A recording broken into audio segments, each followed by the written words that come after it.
welcome to my channel.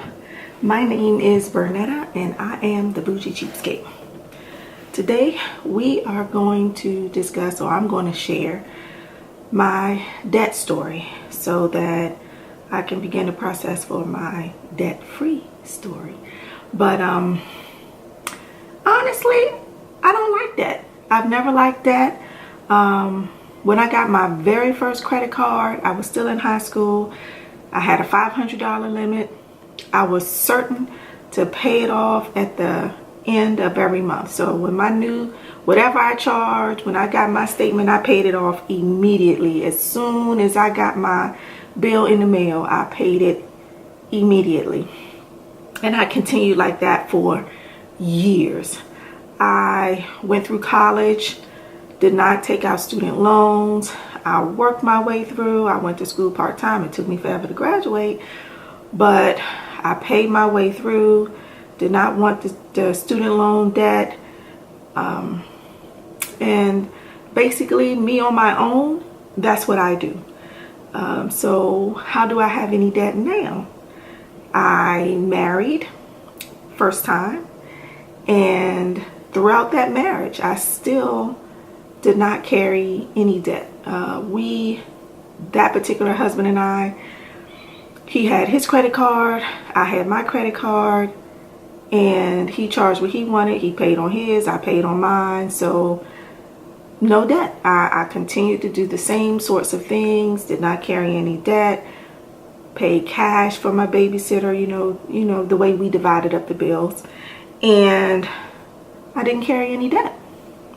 I've never been, I love nice things, but I've never been one to overextend myself in order to have them.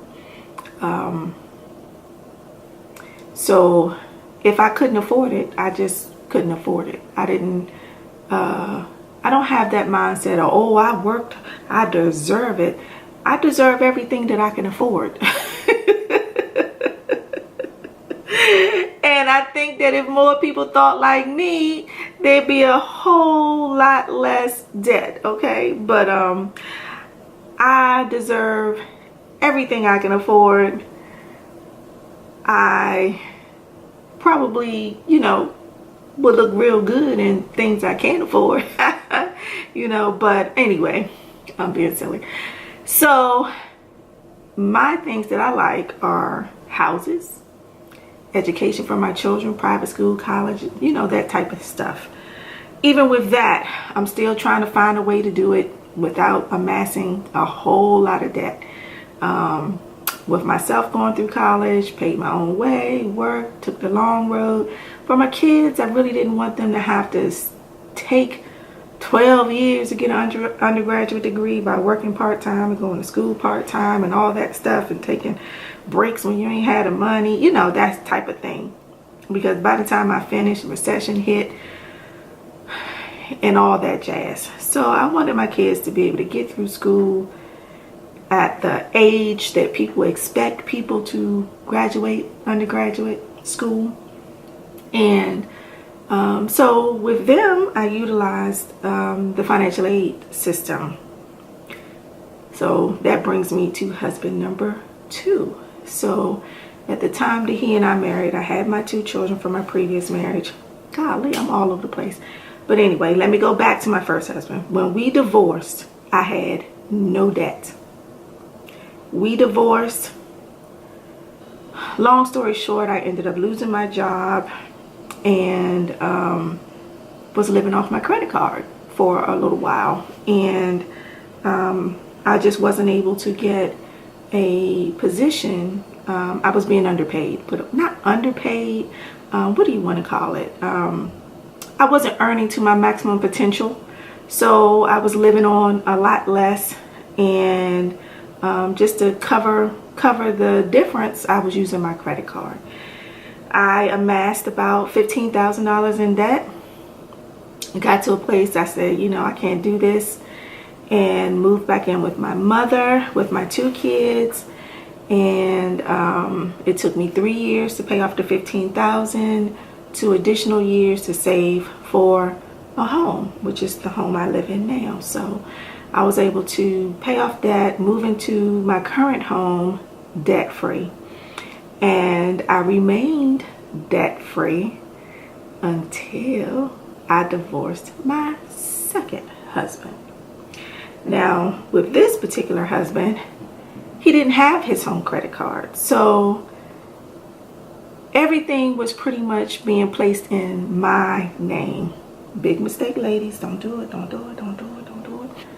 So anyway, here I am. So I was a stay-at-home mom. We agreed that I would continue, because I was, so when we got together, I would continue for financial aid purposes for my kids to be able to go to college relatively debt-free. And he just decided, nah, I don't want to do it no more. I'm not coming back. So, and no payment plans to pay back the money that he promised that he would pay. So I have $15,000 again in credit card debt. I have no other debt. I have no car payment. I have nothing else. That's it. I have my $15,000 credit card and my mortgage. So in total, I guess I'm giving a lot of information, but in total I have right at $100,000 worth of debt. And I know a lot of people, when they do their debt-free stories and all that, they separate the credit card from the mortgage. And after the credit cards and after everything but the mortgage is paid, they consider themselves debt-free. Well, for me, I think a little differently, because my plan is to invest in real estate as part of my retirement plan. So the home that I'm in now, it was a single family home, and I have, it's for investment purposes, I have turned it into a 2-unit home. And so I'm living in one of my units, and that's not what I want. I need to get this unit rented out. I want to move into a home that's a little bit more comfortable. I love my little home, and it's exactly what I need.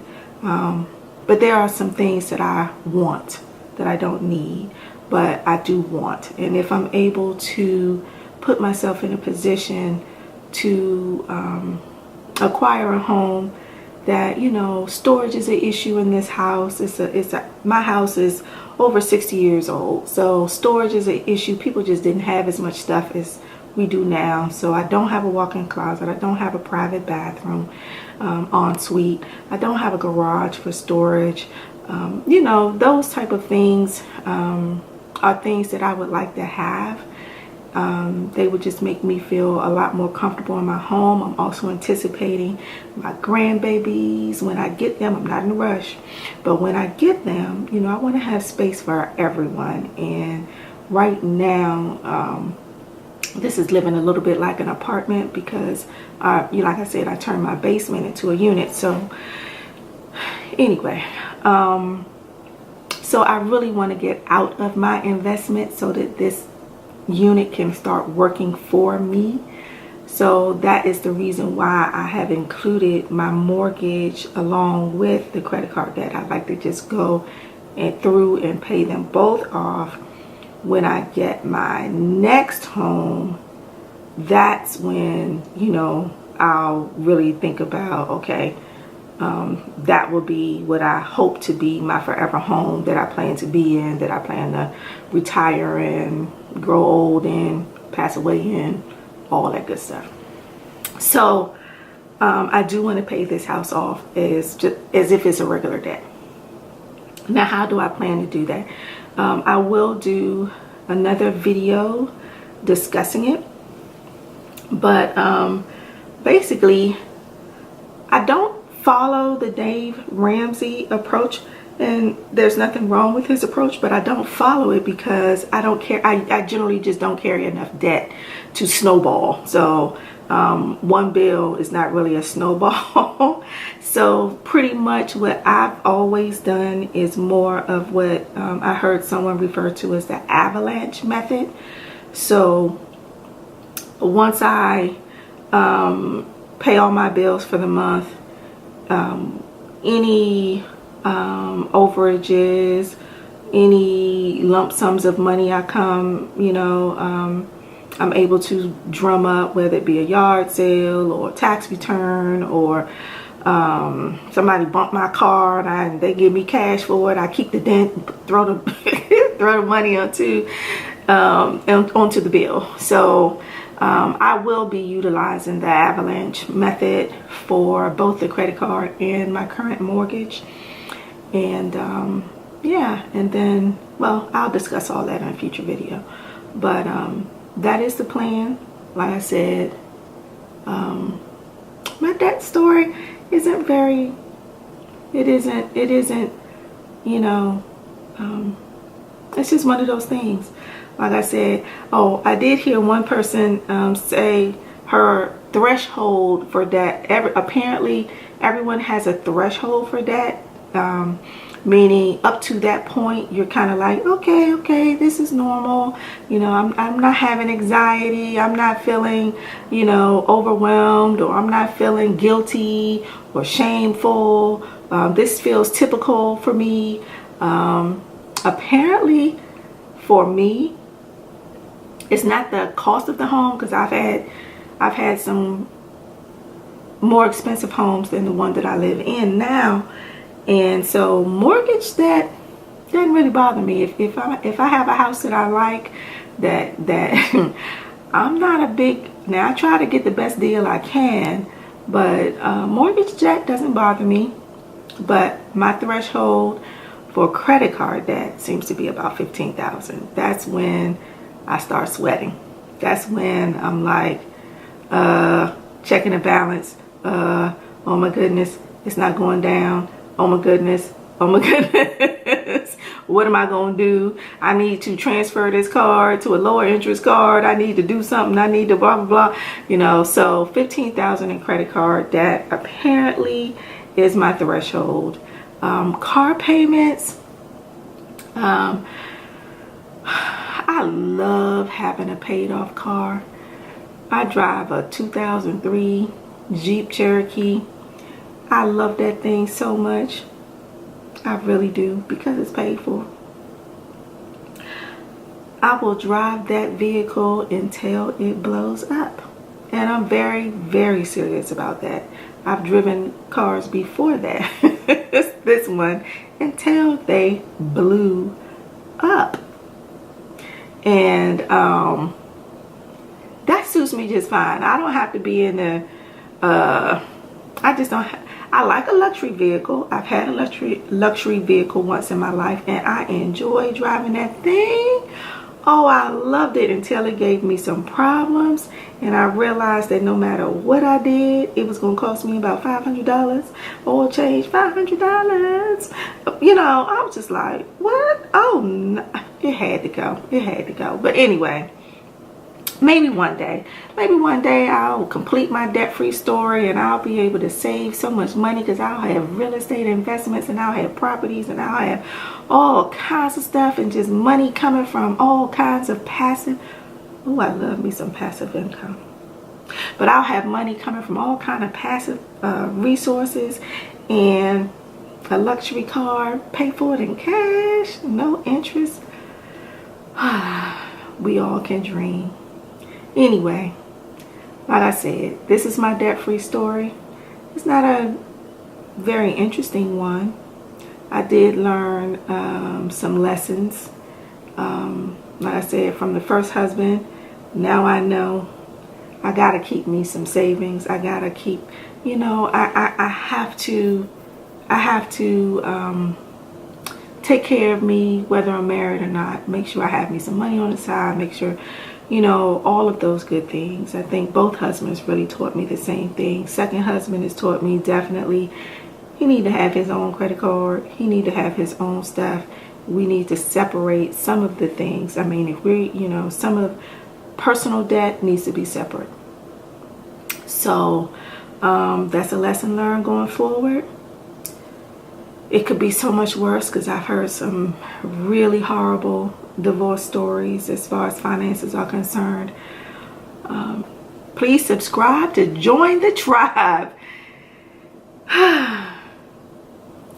Thumbs up if you like the video. Ring the bell for future notifications. Tell everyone you know about my channel. Binge watch everything that I've previously